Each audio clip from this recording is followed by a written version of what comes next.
कितने लोग इस समय परमेश्वर के लिए अपने आप को तैयार कर रहे हैं।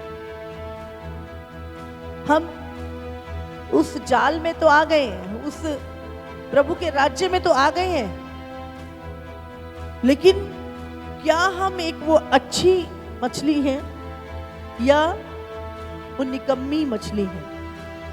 क्या हम प्रभु के राज्य में गेहूं के समान हैं या एक भूसी के समान हैं? क्या हम परमेश्वर के राज्य में वो 5 कुमारियां जिनकी तैयारी और मसाले जल रही हैं, या वो 5 कुमारियां जो कहने को मसीह है लेकिन कोई तैयारी नहीं है उनकी? आज प्रभु चाहता है कि उसके राज्य के लोग अपनी चाल को पहचाने। बाइबल कहती है परमेश्वर की आंखें मनुष्य की चाल चलन पर सदा लगी रहती है।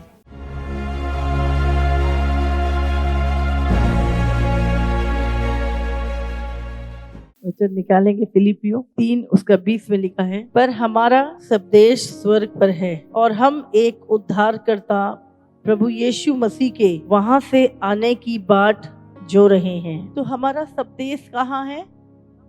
स्वर्ग में। हम कहाँ के निवासी हैं? स्वर्ग के।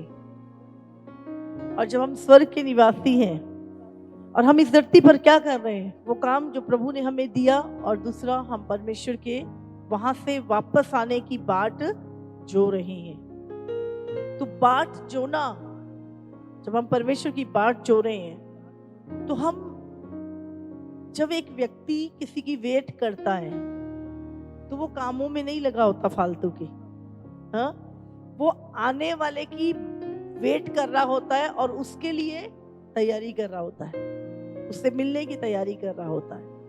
तो जब आप और मैं यीशु के आने की बाट जो रहे हैं, तो हम उसके आने की तैयारी करें, समझ रहे? उसे प्रसन्न करने की तैयारी करें, उससे मिलने की तैयारी करें। सचमुच जब हम यहाँ के है ही नहीं तो हम यहाँ की योजनाएं भी क्यों बनाते? आज बहुत सारे लोग इस संसार की योजनाएं बना रहे हैं और इतना ज्यादा इस संसार की योजनाओं को में लिप्त हो चुके हैं कि वो भूल चुके हैं कि हम इस संसार के हैं ही नहीं। और आज परमेश्वर कहता है जब तुम इस संसार के हो ही नहीं तो इस संसार में रहने की योजनाएं क्यों बनाते हो? सचमुच परमेश्वर बात कर रहा था कि जब तुम यहाँ के हो नहीं तो यहाँ की योजनाएं क्यों बनाते हो? तुम्हारी योजनाएं परमेश्वर के साथ रहने की और उसी को मध्य जान के तुम्हारी लाइफ की योजना होनी चाहिए। हालेलुया। हमें परमेश्वर के पीछे पहले से भी अधिक, जैसे हम पहले चलते थे उससे भी अधिक बढ़कर हमें परमेश्वर के पीछे चलना है। हालेलुया। कितनों को समझ में आ रही? हाँ?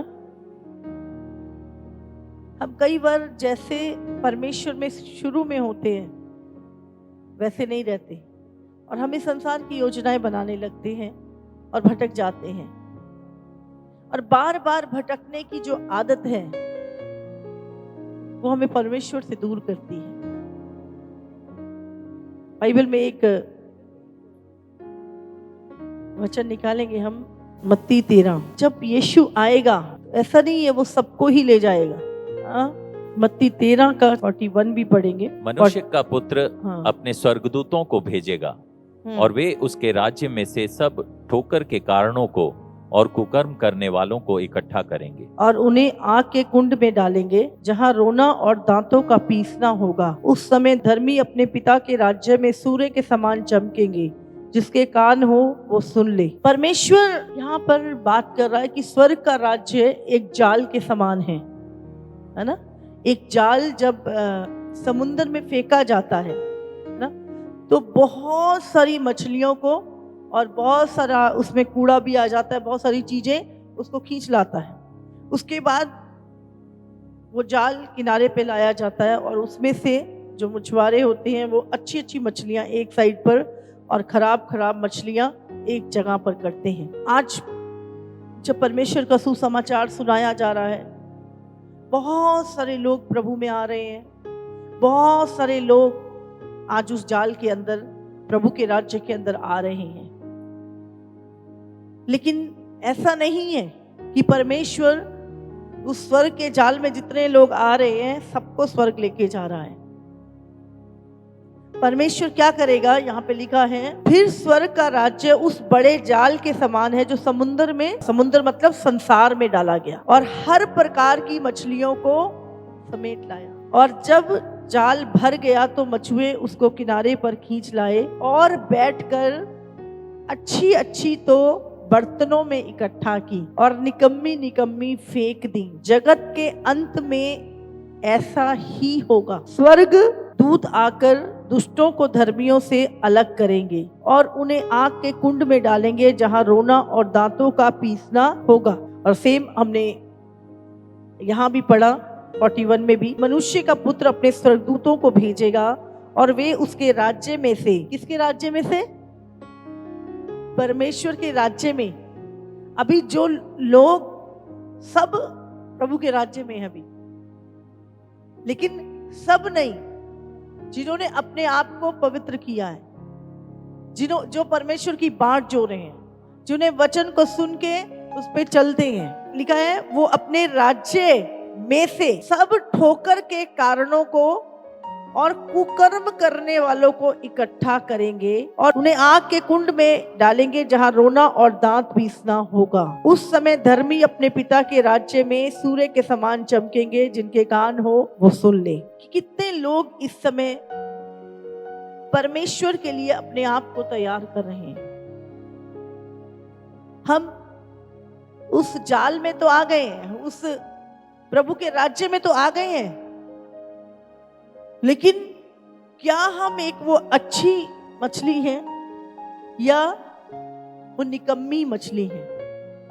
क्या हम प्रभु के राज्य में गेहूं के समान हैं या एक भूसी के समान हैं? क्या हम परमेश्वर के राज्य में वो 5 कुमारियां जिनकी तैयारी और मसाले जल रही हैं, या वो 5 कुमारियां जो कहने को मसीह है लेकिन कोई तैयारी नहीं है उनकी? आज प्रभु चाहता है कि उसके राज्य के लोग अपनी चाल को पहचाने। बाइबल कहती है परमेश्वर की आंखें मनुष्य की चाल चलन पर सदा लगी रहती है। हालेलुया। यहां पे लिखा है जगत के अंत में, अंत दूर है क्या अभी? हम अंत के भी अंत के निकट खड़े हैं और प्रभु कहता है जगत के अंत में ऐसा ही होगा, स्वर्गदूत आकर दुष्टों को धर्मियों से अलग करेंगे। ऐसा नहीं सिर्फ हम नाम के मसीह बन के हम चले जाएंगे।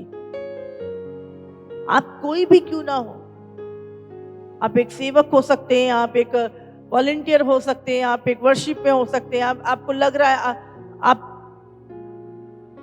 कि नहीं मैं तो जाऊंगा ही जाऊंगा, मैं तो ये करता हूं इसलिए जाऊंगा। नहीं, परमेश्वर कहता है, परमेश्वर अपने वचन के द्वारा हमें परखेगा। और परमेश्वर कहता है वो कुकर्म करने वाले और ठोकरों के कारणों को मैं दूर करूंगा, धर्मियों को दुष्टों से अलग करूंगा। निकम्मी मछलियां, अच्छी मछलियों को मैं बर्तनों में रखूंगा और निकम्मियों को फेंक दिए जाएंगे। कहां फेंक दिए जाएंगे?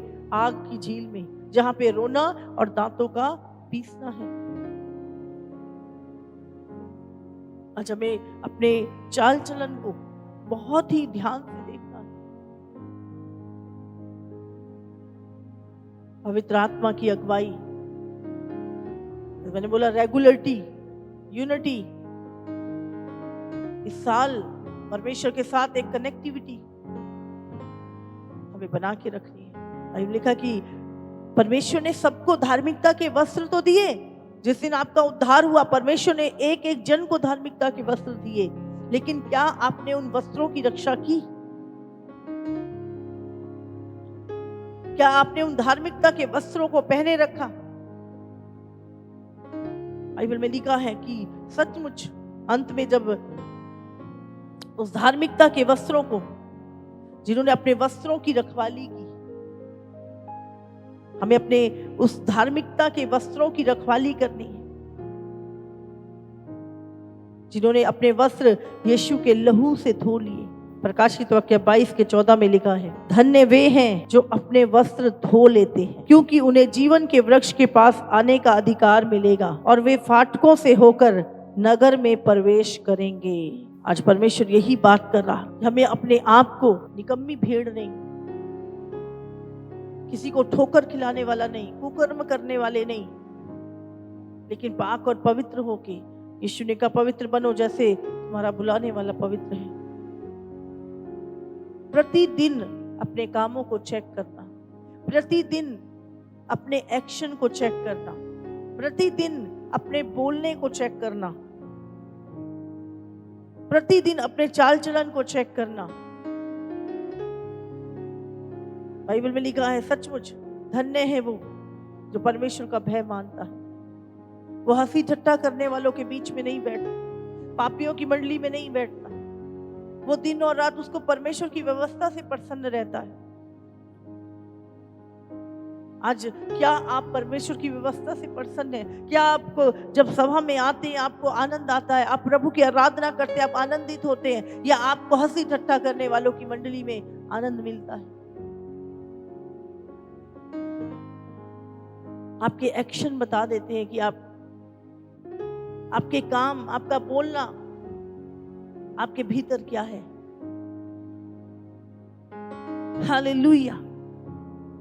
हमें रोज अपने चाल चलन को चेक करना है। आज लोग दूसरों के चाल चलन को ज्यादा चेक करते हैं, हमें प्रतिदिन अपने चाल चलन को चेक करना है। हम कितने लोगों के लिए एक आशीष का कारण है, कितने लोगों के लिए एक बरकत का कारण है, या फिर अपनी ही चिंता में लगे रहते हैं 24 घंटे। चेक करो, आप रोज कितने लोगों का भला करते हो, कितने लोगों के काम आपका जीवन आता है, कितने लोगों को आप अपने मुंह से वचन सुनाते हो, कितने लोगों के लिए आप प्रार्थना कर रहे हो, कितना समय आप परमेश्वर की स्तुति और आराधना कर रहे हो, कितना समय आप अपने वचन में मनन कर रहे हो। प्रतिदिन आपका समय कहां जा रहा है, आपको संतुष्टि कहां मिलती है? हंसी ठट्टा करने वालों के बीच में या परमेश्वर की संगति में? आपका ध्यान बार बार, आपका हृदय का खिंचाव कहां को जाता है? मैं इससे बात कर लूं, उससे बात कर लूं, उससे, या परमेश्वर संगति में मैं प्रार्थना कर लूं, मैं वचन पढ़ लूं। प्रार्थना में आपके अंदर की चीजें आपको पता लग जाएंगी, और आपको चेक करना है अपने आप को, आपका मन कहां जाता है बार बार, और उसके ऊपर आपने कार्य करना है। पवित्र आत्मा की मदद मांगनी है, क्योंकि बाइबल कहती है मन सबसे अधिक धोखा देने वाला है। जीवन का मूल स्रोत मन है, और इसमें एक असाध्य रोग लगा हुआ है। अपने मन को वचन का आज्ञाकारी बनाना। हालेलुया। तो अंत जब आएगा, परमेश्वर बस आ ही गया है, अब परमेश्वर क्या करेगा? मैंने बोला था, प्रभु धर्मियों को कुकर्मियों से अलग करेगा, अलग करेगा। और जो धर्मी है वो धर्मियों की मंडली में आ जाएंगे, चाहे वो कहीं भी है, वो धर्मियों की मंडली। और अगर कुकर्मी धर्मियों की मंडली में, परमेश्वर को निकाल के बाहर कर देंगे। परमेश्वर, ये समय जो है अंत का, ये अलगताई का समय है। परमेश्वर दुष्टों को धर्मियों से अलग करने जा रहा है। हालेलुया। और बाइबल कहती है, जो मनुष्य अपनी ही इच्छा पूरी करना चाहता है वो दूसरों से अलग हो जाता है। हालेलुया। तो ये समय परमेश्वर निकम्मी मछलियों को अलग और अच्छियों को, बर्तनों के लिए अलग रखेगा। गेहूं को भूसी से, कहते हैं छाछ उसके हाथ में है, वो फटकेगा कलीसिया, और जो भूसी है, कुकर्मी है, वो निकल जाएंगे, और अच्छी गेहूं को वो खत्तों में इकट्ठा करेगा। हालेलुया। ये समय अब छटनी का है, छटनी का समय आ चुका है। प्रभु ठोकरों के कारणों को दूर करेगा, कुकर्म करने वालों को दूर करेगा। आपको ध्यान देना है, आपको अपने कामों पे बहुत ही, ये अंत का समय, मैं आपको बोली अंत का भी अंत का समय शुरू हो गया। और अब प्रभु अपने दूतों को भेज के, और हम जब प्रार्थना कर रहे हैं इस समय पर रात को, डेली परमेश्वर दूतों का आवागमन इतना अधिक बढ़ गया है धरती पर, इतना अधिक बढ़ गया है।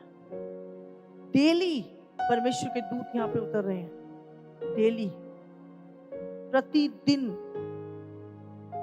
तो हम प्रार्थना कर रहे हैं, खुदा के दूत उतर रहे हैं, आग वाले दूत, पंखों वाले दूत, बिना पंखों वाले दूत, इतना आवागमन और प्रभु के मैसेज आ रहे हैं। डेली कोई ना कोई मैसेज परमेश्वर का आ रहा है। और प्रभु ने कहा मेरे लोगों को बोलो, जब तुम यहाँ के हो नहीं तो यहाँ की योजनाएं क्यों बना रहे हो? ये मैसेज प्रभु का आया है। जब तुम इस संसार के नहीं हो तो इस संसार की योजनाएं क्यों बनाते हो? अपना टाइम व्यस्त मत करो। मैं बहुत शीघ्र आ रहा हूं, और जब मैंने तुम्हें एक योजना दी है, इसी योजना पे चलो। और अपने आप को चेंज मत करो, बदलो मत। जिस विश्वास के साथ तुम चले थे उसी विश्वास में बने रहो और उसे पकड़े रहो, छूटने ना दो। हालेलुया। परमेश्वर ने कहा मेरे दूत पूरी पृथ्वी पर फेरा डालने के लिए आएंगे। और वो देख रहे हैं, वो देख रहे हैं इस समय पे, वो कलीसिया को वॉच कर रहे हैं, कौन परमेश्वर के, कौन निकम्मी मछलियां अलग करेंगे। अभी अच्छा पेड़ अच्छे फल लेकर आएगा, निकम्मा पेड़ निकम्मे फल लेकर आएगा। और उसने कहा तुम एक व्यक्ति को उसके फलों से पहचान सकते हो। और फल क्या है? आत्मा के फल, प्रेम, आनंद, शांति। और किसी के अंदर ये दिखाई नहीं दे रही, समझ लो फिर शरीर के फल होंगे उसके अंदर, जो विनाश का कारण है। शैतान बहुत तेजी के साथ सचमुच लगा हुआ है कि किसको फाड़ खाई। आपको वचन में निर्बल नहीं रहना, प्रार्थना में निर्बल नहीं रहना, उपवास में निर्बल नहीं रहना, अपने आत्मा में सरगर्म रहना है। इसीलिए ये संगति और बढ़ाई जा रही है, कलीसिया में मीटिंग्स और बढ़ाई जा रही हैं, ताकि कलीसिया सरगर्म हो। यीशु ने कहा जागते रहो और प्रार्थना करते रहो, ताकि तुम परीक्षा में ना पड़ो। क्योंकि जब यीशु मसीह का पकड़वाना, वो समय आ रहा है जब मेरे नाम के कारण लोग तुम्हें सताएंगे, पकड़ेंगे, जेलों में डालेंगे, तुम्हारे अपने तुम्हारे बैरी होंगे। तैयारी, तैयारी। अगर तैयारी नहीं होगी घबरा जाएंगे। यीशु को पता था, उसने कहा प्रार्थना करो कि तुम परीक्षा में ना पड़ो। क्या तुम मेरे साथ एक पहर भी ना जाग सके? पूरी रात यीशु मसीह प्रार्थना में बैठा था। यीशु ने कहा मेरे पदचिन्हों पे चलो, जो यीशु ने किया वो हमें करना है। पूरी रात पौलुस अपने चेलों के साथ प्रभु के वचनों को प्रार्थना किया करते थे। पौलुस और सिलास जेल में भी प्रार्थना किया करते थे। आधी रात को बाइबल में लिखा है वो प्रार्थना कर रहे थे, और एकाएक भूकंप आया और उनकी जंजीरें टूट गई। आधी रात को पौलुस अपने चेलों के साथ बैठ के प्रार्थना कर रहा था। जब बाइबल कहती है कि अटारी पे से एक व्यक्ति गिरकर मर गया और उसने जाके उसे गले लगाया और दोबारा से वो जी उठा था। आधी रात को हजारों एग्जाम्पल आधी रात को प्रार्थना करने के बाइबल में लिखे गए हैं। आज दुष्टता बढ़ रही है क्योंकि परमेश्वर के लोग शांति से बैठे हैं, सो रहे हैं। दुष्ट कार्य कर रहा है। आपको जागना होगा, प्रार्थना में लगी रहना है। हमें बातों से चीजें नहीं होंगी। अब ये साल वॉरफेयर का है, आप जानते हैं। दुष्ट ने ये साल पता है किसका है? ये साल ड्रैगन का है, शैतानी किंगडम में। द ईयर ऑफ ड्रैगन 2025 लोगों के हिसाब से ये बहुत ब्लेसिंग का साल है और उसका है, लेकिन ये सरपंच का साल है, सांप। और परमेश्वर ने ऐसे ही नहीं बोला मुझे, ये साल वॉरफेयर का। और कल जब हम प्रार्थना कर रहे थे तो मुझे नहीं पता, हम उसके बाद मुझे पता चला कि ये साल जो है उसको ऐसा बोला गया है। तो रात को जब हम प्रार्थना कर रहे थे, परमेश्वर ने मुझे दिखाया कि बहुत सारे ऐसी जगहें मैंने देखी जो अभी एकदम से आएंगी और वहां पर हजारों सांप एक एक जगह पे झुंडों में मिलेंगे, झुंडों में, सर्प के झुंड, हजारों सांप एक जगह पे, और किसी को पता भी नहीं, अचानक से ये मिलेंगे। अभी शैतान बहुत एक्टिव हुआ है इस समय पर, उसका समय पूरा हो गया, वो बहुत परेशान है, उसका समय थोड़ा रह गया है, इसलिए वो ज्योति से और ज्योति के लोगों से उसे खतरा है। इसलिए स्ट्रांग होना है, कनेक्टिविटी। अकेले कर करके वो निर्बल कर करके लोगों को पकड़ेगा। इसलिए ये साल बहुत अधिक आपको कनेक्टिविटी, बहुत ज्यादा यूनिटी में और प्रार्थना में रहना है। हर इंस्ट्रक्शन जो यहाँ से दी जा रही है, अपनी लाइफ की बड़ी बड़ी योजनाएं मत बनाओ। मैं सच बता रही हूँ आपको, बैठ के ये योजना वो योजना, वो ये कर लेते वो कर लेते, टेंशन। हर दिन प्रभु के साथ आनंद के साथ बिताओ, हर दिन प्रार्थना में, उपवास में, वचन में, हर दिन। कल की चिंता मत करो, क्योंकि प्रभु ने कहा कल की चिंता मत करो। फालतू योजनाएं मत बनाओ, कि समय नहीं है। अब प्रभु कहता, जब तुम इस धरती के हो ही नहीं तो क्यों व्यर्थ योजनाएं बनाने में लगे हुए हो। वो परमेश्वर ने तुम्हारा ठेका लेके रखा है। उसने बोला तुम क्या खाओगे, क्या पियोगे, क्या पहनोगे, तुम्हें चिंता करने की जरूरत नहीं। तुम्हारा स्वर्गीय पिता जानता है तुम्हें इन चीजों की आवश्यकता है, वो तुम्हारे मांगने से पहले तुम्हें प्रोवाइड करेगा। व्यर्थ योजनाएं बना के अपने समय को खराब करेंगे और घूम फिर के धक्के खा के फिर वहीं पे परमेश्वर की शरण में रोते हुए हम आएंगे। अच्छा है पहले से ही स्ट्रांग हो लो प्रभु में। व्यर्थ योजनाएं जो परमेश्वर ने तुम्हारे लिए रखा है उसे कोई छीन नहीं सकता, कोई मिटा नहीं सकता, कोई तुमसे दूर नहीं कर सकता। जो परमेश्वर ने तुम्हारे लिए रखा है वो तुम्हारी लाइफ में तुम्हें मिल जाएगा यीशु मसीह के नाम से। हालेलुया। इसलिए व्यर्थ विचार, लिखा ना, प्रभु नफरत करता है अनर्थ कल्पना करने वाले मन से। अनर्थ कल्पना, फालतू की कल्पनाएं करते रहते हैं, फालतू की योजनाएं बनाते रहते हैं हम बैठे, और वो पूरी होती नहीं है और हम डिप्रेशन में चले जाते हैं। तो व्यस्त फालतू योजनाएं ना बनाएं प्रभु से। प्रभु तेरी इच्छा पूरी हो, और प्रतिदिन अपनी जिम्मेवारियों को, जो भी काम धंधा आपको, जो भी आपकी जिम्मेवारी, उसे पूरा करते जाओ, प्रभु के राज्य की भी और अपने जो भी जिम्मेवारियां प्रभु ने आपको दी।